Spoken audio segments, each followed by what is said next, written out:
Youth corner news channel में आपका स्वागत है। वाराणसी पुलिस हिरासत में खिरिया बाग के आंदोलनकारी देर शाम रिहा। वाराणसी खिरिया बाग आंदोलन में किसानों के समर्थन में वाराणसी से आजमगढ़ पदयात्रा निकालने के लिए वाराणसी पहुंचे संदीप पांडेय, जिन्हें मैग्सेसे पुरस्कार से सम्मानित किया गया था। इन्हें और इनके साथियों को कैंट वाराणसी रेलवे स्टेशन पर पुलिस ने हिरासत में ले लिया है। पुलिस इन्हें वाराणसी पुलिस लाइन के गेस्ट हाउस ले गई है, जहां संदीप पांडे और इनके साथियों द्वारा मौके पर ही धरना शुरू कर दिया गया है। आपको बता दें कि इस पैदल यात्रा के जरिए यह संदेश देने जा रहे थे कि हम जब पैदल चलकर वाराणसी से आजमगढ़ पहुंच सकते हैं तो हमें किसानों को बर्बाद करके अंतर्राष्ट्रीय एयरपोर्ट की कोई आवश्यकता नहीं है। इस गिरफ्तारी की वजह से ये किसान यात्रा स्थगित हो गई। देर शाम वाराणसी पुलिस ने खिरिया बाग आजमगढ़ के आंदोलनकारी साथी राजीव यादव, विनोद यादव, अजय, प्रवेश निषाद, अवधेश आदि साथियों को रिहा कर दिया है। आजमगढ़ से पद्माकर पाठक की खास रिपोर्ट। किसान संघर्ष यात्रा थी, उसको पुलिस ने बलपूर्वक रोका और हमारे नेता संदीप पांडे जी को लखनऊ भेजा। उसके बाद तमाम साथियों के साथ हम जब लौट रहे थे, चोलापुर थाने में तराव बाईपास के पास हम पानी पीने के लिए उतरे। उसी समय एक बिना नंबर प्लेट की सफेद गाड़ी आई और उसमें एक आदमी राजू भाई कहा। मुझे लगा कि कोई जान पहचानने वाला आदमी है।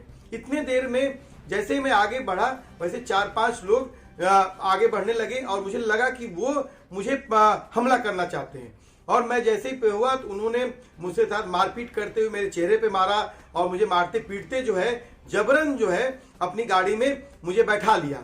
और बैठाने के बाद मुझसे कहने लगे कि पिस्टल कहाँ है पिस्टल जो है। और मैंने कहा कि मेरे पास पिस्टल कहाँ से आ जाएगी जो है। उसके बाद हमारे साथी विनोद यादव जो है, जो फोटो खींच रहे थे, उनको भी घसीट करते मारते पीटते हुए उनको भी गाड़ी में बैठा लिया।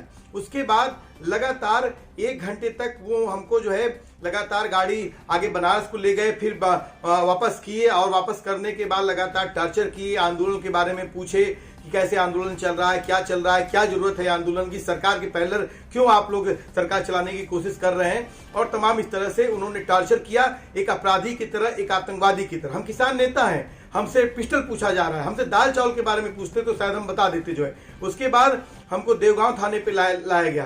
देवगांव थाने पे लाने के बाद वहां पर थोड़ी देर गाड़ी खड़ी रही। मैंने पानी मांगा, पानी नहीं मुझे उस समय तक दिया गया। उसके बाद थोड़ी देर बाद जब आजमगढ़ से हम वहां से चले और लगभग 40 मिनट से ज्यादा हमने जब सफर तय किया, उसके बाद मैंने देखा कि उस जो लीड कर रहे थे जो टीम को जो है उन्होंने बातचीत में जो अपना नाम बताया, विनय दुबे बोला जो है, संभवतः उनका नाम है। उसमें SSP AZH करके फोन आया। उसके बाद वो बाहर गए और उसके बाद बार इसके पहले भी जगह जगह गाड़ी रोक करके वो उतरते और बाहर जाकर किसी से बात करते। और पीछे भी एक फोन आता और रिहाई मंच के बारे में और लगातार जन आंदोलनों के राष्ट्रीय समन्वय के बारे में, तमाम चीजों के बारे में वो लोग लगातार पूछताछ कर रहे थे। उसके बाद जब बाहर गए, उसके बाद वो फिर से आए और उसके बाद थोड़ा सा वो जो है बातचीत में जो है उनका लहजा थोड़ा सा नॉर्मल हुआ। लेकिन लगातार वो आंदोलन के बारे में हमसे पूछताछ कर रहे थे, लगातार ले रहे थे जानकारी। उसके बाद जब मैं आगे बढ़ा और आगे बढ़ने के बाद मैंने देखा कि उनके फोन पे जो है दिलीप सिंह का फोन आया। तो मुझे एहसास नहीं हो रहा था कि क्या हो रहा था। लेकिन उसके बाद वो लोग फरिया, निजामाबाद होते हुए, तहबरपुर होते हुए मुझे कंदापुर थाने पर ले गए। कंदापुर थाने पे वहां पर जो है वहां पर जो थाना प्रभारी हैं दिलीप सिंह, वहां पर मुलाकात हुई उनसे। मैंने पूछा कि क्या बात है, आखिर में क्यों यहाँ पर मुझे लाया गया। उन्होंने कहा कि मुझे नहीं मालूम है और अब आपको मैं घर पर छोड़ देंगे जो है। हमने कहा कि क्या किस वजह से लाया गया। उन्होंने कहा कि नहीं, हम आपको कोई दिक्कत नहीं है, हम आपको घर छोड़ देंगे। और उसके बाद मुझे लाया गया आजमगढ़ जो सदर में जो है SDM है, उनके कोर्ट में पेश किया गया। वहां निजी मुचलके पे मुझे वहां से रिहा हुआ मैं जो है। ये सवाल साफ तौर पे मैं कहना चाहता हूं कि जिस तरह से किसान आंदोलन में किसानों को आतंकवादी, अपराधी कहा गया, आज विकास का वो कह रहे थे कि विकास का क्यों आप विरोध करते हैं। मेधा पाटकर की नर्मदा बचाओ आंदोलन चलाती हैं, यहाँ पर उनकी क्या जरूरत है। जहां जहां विकास होता है वहां आप लोग विरोध करने आ जाते हैं। तो मतलब साफ है कि जिस तरीके से आज वाराणसी में हमारी पदयात्रा को रोका गया, जिस तरह से SSP का फोन आया, साफ तौर पर है कि ये योगी उत्तर प्रदेश के जो मुख्यमंत्री हैं में, उनके दिशा निर्देशन में ये किसान आंदोलन को कुचलने का काम कर रहे हैं। ये सरकार किसान विरोधी, मजदूर विरोधी है।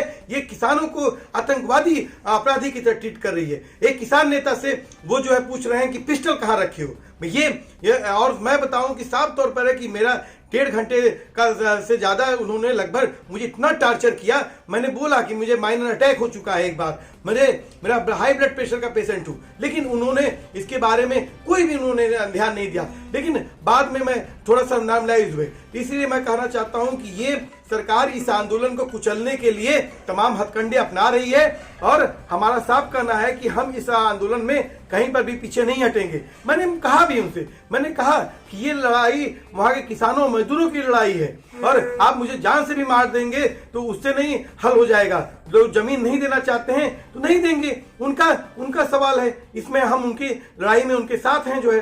तो मेरा तमाम साथियों से यही कहना है कि इस पूरे सवाल पे हम लोग अब लंबी लड़ाई लड़ेंगे और मैं कल एसएसपी आजमगढ़ से मुलाकात करूंगा, उनसे अपनी बात रखेंगे कि आखिर में क्या सवाल है। एसएसपी साहब को अगर कोई दिक्कत है, डीएम साहब को अगर कोई इस पे बातचीत करनी है, हम लगातार वार्ता के प्रस्ताव कर रहे हैं लेकिन वार्ता नहीं करने जाते हैं। लेकिन वो लगातार इस तरह से जो पुलिस या उत्पीड़न की कार्रवाई करना चाहते हैं, उनको लगता है कि वो जिस तरह से पुलिस को जो है आज हमको जो है एसटीएफ थी या कुछ लोग कह रहे हैं एटीएस क्राइम ब्रांच थी, तो हम कोई टेररिस्ट या कोई अपराधी नहीं है, लेकिन वो हमारा मनोबल डेमोरलाइज करना चाहते हैं। लेकिन मैं साफ कह देना चाहता हूं कि देश का किसान आंदोलन का मनोबल डेमोरलाइज नहीं होगा। हमने ऐतिहासिक किसान आंदोलन लड़ा है और हम हमारे साथ इस देश के तमाम किसान आंदोलन के नेता